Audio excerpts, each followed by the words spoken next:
Managing director Bangla engineering workshop Faridpur.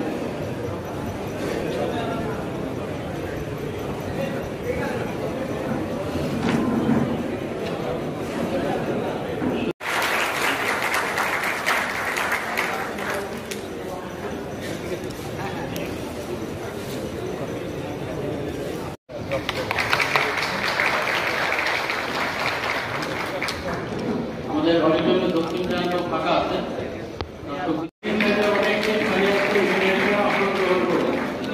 সবাইকে দক্ষিণ সাইডে এসে আসন গ্রহণ করার জন্য অনুরোধ করছি।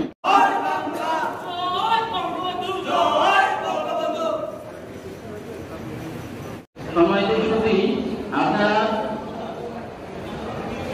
আপনারা জানেন আজকে আমাদের মধ্যে উপস্থিত আছেন কারিগরি মাদ্রাসা বিভাগের গোপালগঞ্জ পলিটেকনিক ইনস্টিটিউট সার্কেল ফুলকে বহন করেছেন